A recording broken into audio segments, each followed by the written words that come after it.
Hello and welcome to Freshly Served, the Healthy Vegan Cooking Show. I'm Heather and today we're going to make some maple Dijon glazed carrots and parsnips.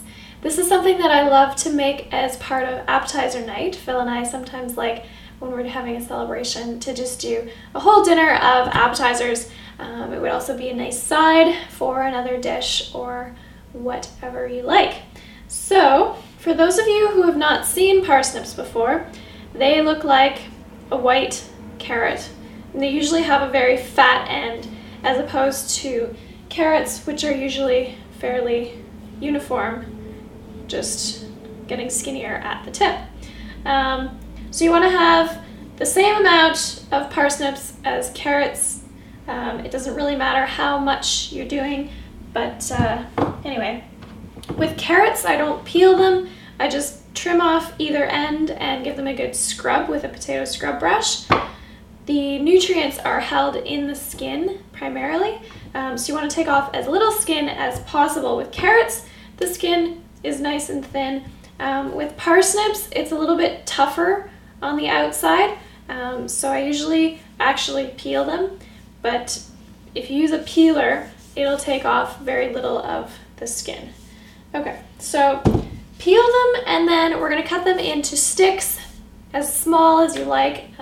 The smaller will be more fine, obviously. Thicker sticks will be a little bit crunchier, and that's fun too.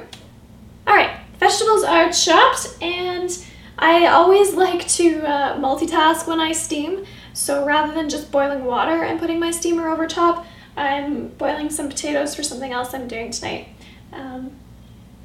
in water, and then I'm going to put my bamboo steamer over top of the pot. Whenever you're steaming vegetables, you need to add just a touch of salt to them to help them cook.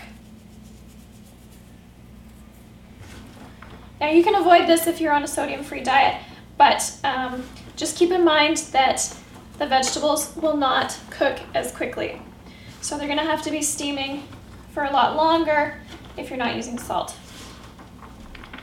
And I've just used a very tiny amount on this big pile of vegetables. And at this point you can mix the carrots and the parsnips together. When you steam, you don't have to worry about keeping them separate. My potatoes are really going here. So, put these into your steamer.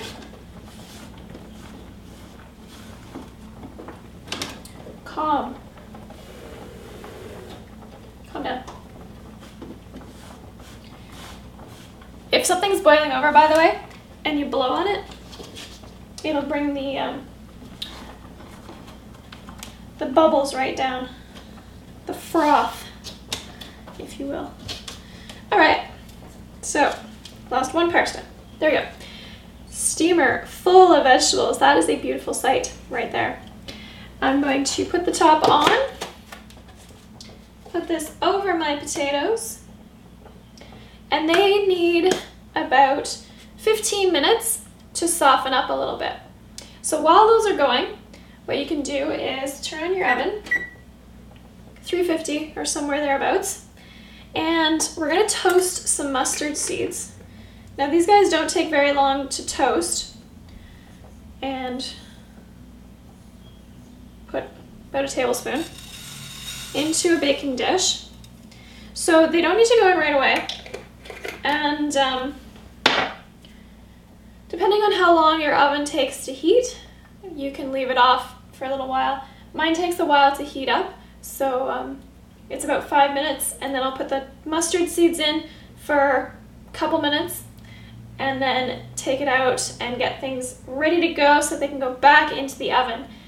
So you don't want to turn on the oven too early, like while you're chopping up your vegetables is too early, because then your oven's going to be on until you got to put those vegetables back in. Now, while we're waiting, we can also make the glaze. Now this is going to be a really simple one. Like I said, it's maple Dijon. Get about a teaspoon of Dijon mustard.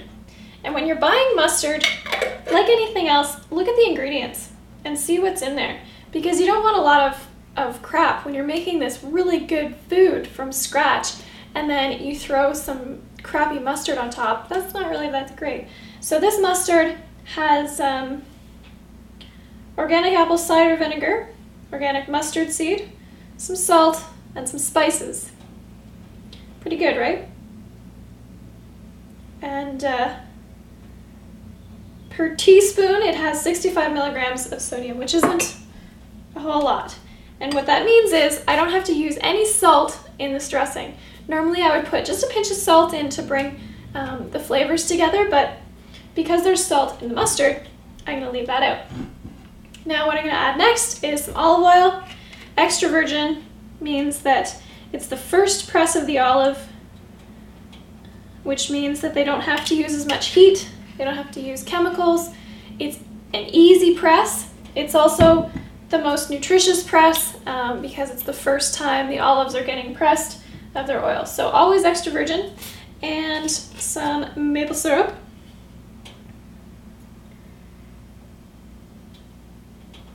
And for those of you wondering, yes, I am from Canada, and so I have some beautiful Canadian maple syrup. Canada No. 3, which is the dark amber maple syrup. So good. I love it more than the light maple syrup. Just has more flavor. And for sure not using the table syrup. Those are like the maple flavored syrups. Don't use those. It's gotta be the pure stuff. Those other maple syrups have a lot of refined ingredients. They're usually made from corn syrup, and they're just not very good for you, so don't use those. Let's see how our vegetables are doing. They're starting to sweat, which is a good thing. Think of it like a sauna. A good dressing that's made properly gets nice and thick like this. And like I said, this is a glaze that we're going to put over our carrots and parsnips. And so what's going to happen is it's going to thicken even more in the oven. And what makes a glaze is a little bit of sweetener. So that's why we're using the maple syrup, is that's what makes it have that beautiful glazing action. Okay, with the mustard seeds, you want to wait until you can smell them. But once you've been able to smell them, they're going to burn pretty quickly after that. So timing is critical. Then what you'll do is take your vegetables, which should be nicely softened, but not necessarily fully cooked, because they are going to go into the oven. Get them all out. Give your glaze one last stir.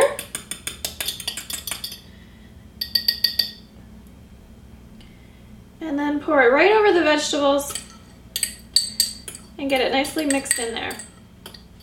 So there they are, ready to go into the oven. More glaze is better because then you can drizzle it on whatever else you're eating. These mustard seeds are getting mixed in nicely as well. Now, they're not necessary. If you're not a huge fan of mustard, or if you can't find the whole seeds, just leave them out. The glaze on its own is nice as well. So pop this back into the oven. The glaze needs about 5 minutes to thicken a little bit and to soften the flavor, because it's going to be pretty strong raw, so you do need to bake this sauce. So pop it back into the oven, 5 minutes, maybe more if you like. So there they are. It might be hard to tell on the video, but the sauce has actually glazed around the vegetables, meaning that it's gotten kind of sticky and thicker and just plain yummy. Like I said, excellent as part of an appetizer night or as a side for another dish. You can find the recipe for the maple Dijon glazed vegetables at healthyveganrecipes.net. I'm Heather, and this is Freshly Served.